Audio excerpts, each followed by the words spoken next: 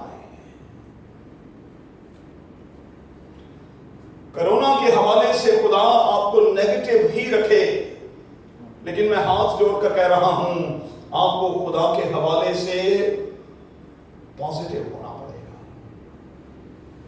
ایک positive energy کے ساتھ ہمیں آگے بڑھنا پڑے گا اور ایک دوسرے کے لیے کرج کا باعث بننا ہوگا۔ آج کے حوالے میں ایک بڑی زبردست بات ایوب نے کہی جو میرے دل کو چھو گئی، اور وہیں سے پھر میں نے آج کے اس مضمون کو اپنے لیے اور آپ کے لیے چنا۔ ایوب 8ویں آیت میں کیا کہتا ہے؟ لیکن میں تو خدا ہی کا طالب رہوں گا۔ کچھ بھی ہو گیا ہے، کچھ بھی ہو رہا ہے، اٹیک پر اٹیک ہو رہا ہے، سب کچھ جاتا رہا ہے، لیکن میں تو خدا ہی کا طالب رہوں گا اور اپنا معاملہ یعنی اپنا کیس جو ہے اسے خدا ہی پر چھوڑوں گا۔ کہ میرا اور آپ کا یہی رویہ ہے؟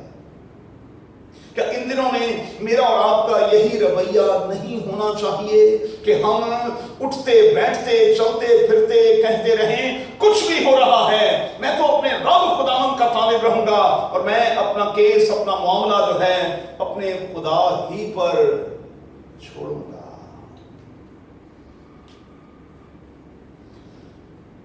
آپ کو یاد ہوگا کہ زبور کی کتاب کے جب ہم 37ویں زبور میں جاتے ہیں تو وہاں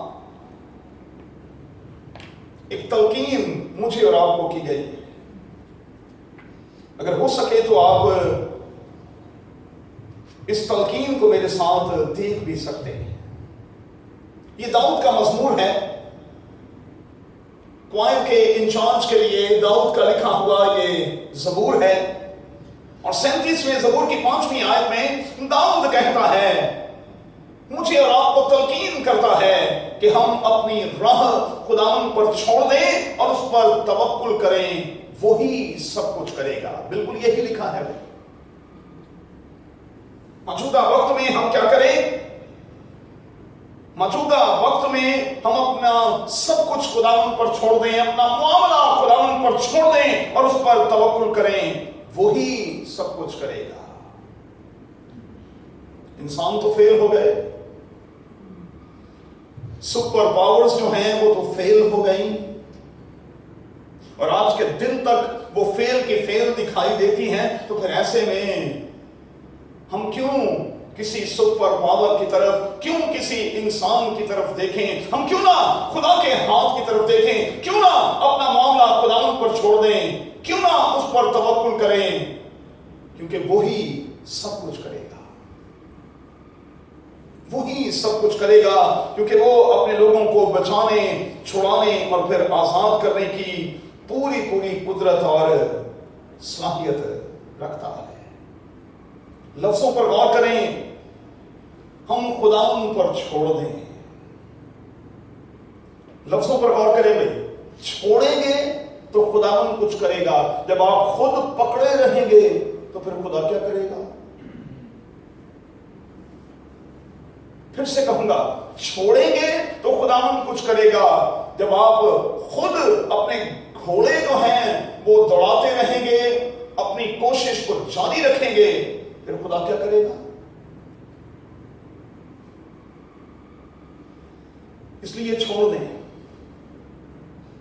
اس کا سادہ سا مطلب یہ ہے کہ ہینڈز اپ کر لیں، اپنے ہاتھ اوپر اٹھا لیں بھائی، اور خداوند سے کہیں کہ بس خداوند، اب ہم سے نہیں کچھ ہونے والا، اب تو ہی سب کچھ کرنے والا ہے، کیونکہ تیرے بارے میں لکھا ہے کہ تو ہی سب کچھ کرے گا۔ نہ صرف اس کتاب میں بلکہ جب ہم زبور کی کتاب میں داخل ہوتے ہیں تو وہاں مصیبت میں پڑے ہوئے لوگ، پریشان حال لوگ، خدا کے سامنے اپنی فریاد اور درخواست رکھتے ہوئے ہمیں واضح طور پر دکھائی دیتے ہیں. اور زبور کی کتاب اور ایوب کی کتاب ہمیں کم از کم یہ تو سکھاتی ہی ہے کہ بائبل کا خدا ہمارے جذبات اور احساسات کا خیال رکھتا ہے. وہ ہمارے جذبات اور وہ ہمارے احساسات کا خیال رکھتا ہے. وہ جانتا ہے کہ ان دنوں میں میرے اور آپ کے اندر کس قسم کے تھاٹس جو ہیں وہ چلتے رہتے ہیں. مت خیال کریں کہ بائبل کے خدا نے آنکھیں بند کی ہوئی. مت خیال کریں کہ آپ جو کچھ سوچتے ہیں، آپ جس کنڈیشن میں ہیں، آپ جس سچویشن کو فیس کر رہے ہیں، بائبل کے خدا کو کوئی پرواہ نہیں، بائبل کا خدا دیکھ نہیں رہا. ایسا قطعاً نہیں ہے. وہ آپ کے جذبات، آپ کے احساسات کو جانتا ہے اور وہ جانتا ہے کہ صبح سے لے کر شام تک آپ کس قسم کے تھاٹس میں پڑے ہوئے ہیں. وہ سب کچھ جانتا ہے. وہ جانتا ہے کہ ہم تکلیف کی حالت میں ہیں. وہ جانتا ہے کہ ہم دکھی اور پریشان ہیں. اسے سب پتا ہے. لیکن کئی بار بائبل کا خدا جان بوجھ کر مداخلت نہیں کرتا. کئی بار وہ جان بوجھ کر دیر لگاتا ہے. کم از کم ایوب کی کتاب تو یہی سکھا رہی ہے. دکھ کے ایام والی طاہرہ کبھی چھوٹے ہوتے ہیں، کبھی طویل ہوتے ہیں. کبھی خدا ہماری دعا کو فوری طور پر سن لیتا ہے. اے خدا، آئے ابن داؤد مجھ پر رحم کر، اور فوری طور پر شفا ہو جاتی ہے. اور کئی بار آپ دعاؤں پر دعائیں کرتے ہیں، حنا کی طرح دعاؤں پر دعائیں کرتے ہیں، لیکن بائبل کا خدا آپ کے لیے کام تو ضرور کرتا ہے لیکن اپنے ٹھہرائے ہوئے وقت پر. حنا نے کتنی دعا کی ہوگی بھائی، ایوب نے کتنی تکلیف نہیں اٹھائی ہوگی، اور اندازہ ہوتا ہے کہ یہ تکلیف کوئی تھوڑے دنوں کی نہیں تھی. ایک عرصہ اس نے تکلیف اٹھائی، لیکن بالآخر خدا نے اسے اٹھایا، بحال کیا اور جواب دیا. تو کئی بار خدا میرے اور آپ کے صبر کا امتحان لے رہا ہوتا ہے. کئی بار وہ یہ چیک کر رہا ہوتا ہے کہ ہم کس قسم کی تکلیف میں کس قسم کا بہیو کرتے ہیں، اور کیا ہم ایمان پر قائم بھی رہتے ہیں یا کہ نہیں. میں جب صبح اپنی پرسنل ڈیووشن میں تھا، مارننگ ڈیووشن میں، تو میں یہ سیکھ رہا تھا کہ بائبل کا خدا بار بار ان دنوں ہمیں یہ موقع دے رہا ہے کہ ہم چیک کریں کہ ہم کہاں سے گرے ہیں، اور پھر اپنی اسی جگہ پر واپس جانے کی کوشش کریں. کئی بار ہمیں جارج احساس بھی ہے لیکن ہم واپس آ نہیں رہے. آپ کل کی عبادت میں موجود تھے، اور میں نے کل رات کی عبادت میں یہ سکھایا کہ کئی دفعہ ہم موجودہ وقت میں سن ہو چکے ہیں، ٹس سے مس نہیں ہو رہے. نہ سردی کا اثر ہونے ہے، نہ گرمی کا اثر ہونے ہے. خدا کے خادم پیغامات پر پیغامات دے رہے ہیں، ہم مختلف آرٹیکلز پڑھتے ہیں، مختلف پیغامات کو سن رہے ہیں، خدا کے کلام کا مطالعہ بھی کر رہے ہیں، لیکن لوگ ٹس سے مس نہیں ہو رہے. جہاں تھے وہیں کے وہیں کھڑے. جبکہ پطرس کی آواز کیا ہے، خداوند کے بندہ کی آواز کیا ہے، جس قدر ہم نے پہلے وقت گزارا وہی بہت ہے. جس قدر ہم نے پہلے وقت گزارا وہی بہت ہے. چلیں جلدی سے آگے بڑھتے ہیں.